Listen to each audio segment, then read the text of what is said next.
Brooksaw Antiques here. Today we have this 1975 Olivetti Lettera 25 vintage portable typewriter. I'm going to show you how to use the functions and make sure they all work.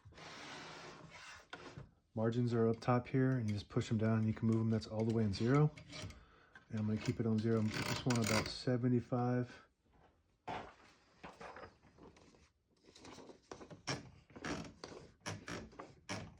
And this is the paper bell. It sits on top. It doesn't have any rollers. It's not supposed to on this model.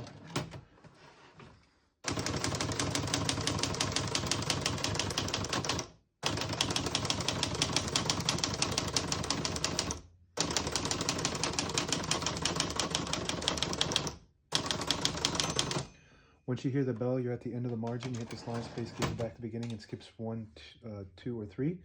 Right now we have it on single, but if you want double, you just flip this switch down. 1, it skips 2. 1 more, it skips 3. We're going to keep that on single. If you put it all the way back to 0, it doesn't skip anything, and it turns off the spacing when you turn the knob, so you can get to an exact spot on the page. We're going to keep it on single for now. As you can see, all the keys type nice and none of them skip or stick. I'll type a sentence on the next line.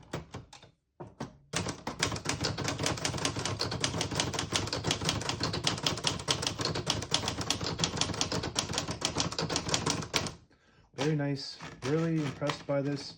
Olivetti did make some of the best typewriters in the common typewriter era.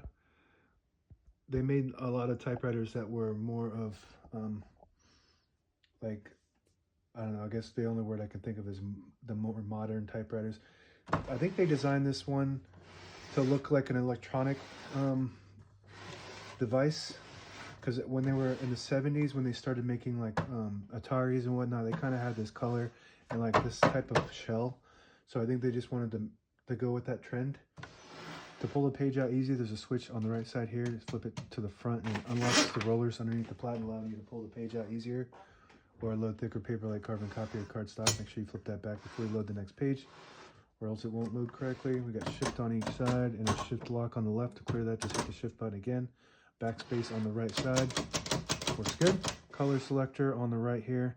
Right now it's all the way up, printing the top portion of the ribbon. The vibrator only goes up so high, so you print the top portion. And if you have it in the middle, the vibrator doesn't go up at all, so it just leaves an indentation for copying purposes. If you have it all the way down, it'll print the bottom portion of the ribbon. But right now we have a solid black ribbon, so you can actually double use that by switching from black to red after you use it up. On the left top here, it looks like it's supposed to be a 1 key, but it's not. It's a margin release. You get to the end of the margin, there's a lock, so you can't type. But if you hit that margin release, it will allow you to type past that margin. That works good. By the way, this handle flips back and kind of locks into place.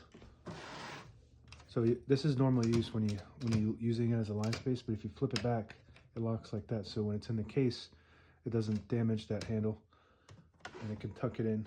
This one doesn't come with a case. I don't have a case for it. It originally did, but I don't have one for it. There's a carriage lock right in here. If you flip it down and move the carriage to the middle, it'll lock it to protect the escapement when it's in the case. And you flip it up, and you can move the carriage freely when you hold the carriage release right here. Got one carriage release on the right side there. And that's it. Now available on eBay or Etsy. Search Brooksaw Antiques.